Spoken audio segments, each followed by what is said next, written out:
It was a sight to behold. City streets busier than they've been in months as protesters shone a light on systemic racism and remembered the hundreds of Indigenous lives lost in custody. We are asking for equality. Stand up and be a voice for the people that can't breathe. While the majority wore masks, physical distancing was hard, and the huge turnout did go against advice from our Chief Medical Officer.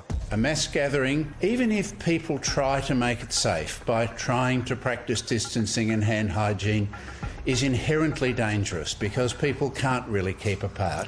Victorian Police now plan to fine every organiser of the Melbourne rally, while New South Wales is trying to stop any further protests while COVID is still a threat. I'm satisfied that the Health Minister's orders reflects what we need to do to keep the whole of community safe. The question being asked today is why businesses can't get the same exceptions and understanding as the protesters. There is a complete and utter double standard here. We can't at the same time essentially force people into unemployment in order to protect the health of the community, to save lives, and at the same time say it's fine to have tens of thousands of people gather in the way that they have gathered in recent days. It's not about the rally itself, it's just about social distancing and only being allowed 20 people in a hospitality venue. But lessons learned from yesterday could help with that. I hope the result is, because they were outside and most people kept their distances and wore masks as well, that we won't see any kick-up. That could mean larger gatherings and more people on public transport. Well, if we see nothing in 3 or 4 weeks' time, I think it probably will mean we can go to stage 3, which was having up to, I think, 100 people or more. But there's still limits on crowds. We can do a lot more than we're doing now, but it won't be what we regarded as normal a year ago. But right now, whether you marched or not, we're all playing the waiting game. Well, Paul Kelly is the country's Deputy Chief Medical Officer. Paul, now that you've seen how the protests around the country played out yesterday, how concerned are you that we might see an outbreak? I am concerned, Lisa, and in the lead up to the protests, there were pretty strong statements from the Chief Medical Officer and Chief Health Officers around the country, statements of caution.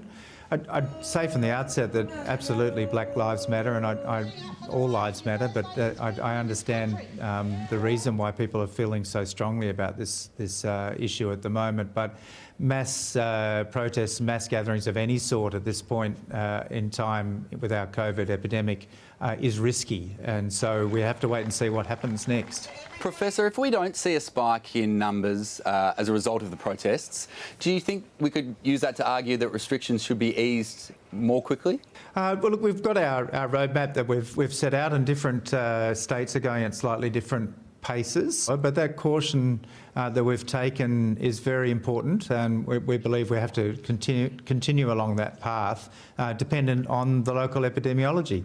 If we end up with no cases related to these protests, then that would factor into our decision making, but it's too early to tell. The next 2 weeks I think are going to be quite crucial in relation to this. If we do get an outbreak, perhaps because of the protests yesterday, would you be looking to slow things down before we return to normal? Well, certainly we're going to be looking very carefully at what happens. But having so many people together in one place does increase the chances that someone might have been infectious. It increases the chances that they could have infected potentially a large number of people that could have then scattered throughout the city or even the states. And so that's our main concern, and we'll be watching very carefully and closely. And the key message to people that were at the protest yesterday, if you do start to feel sick in the next week, even 2 weeks, please get a test for COVID.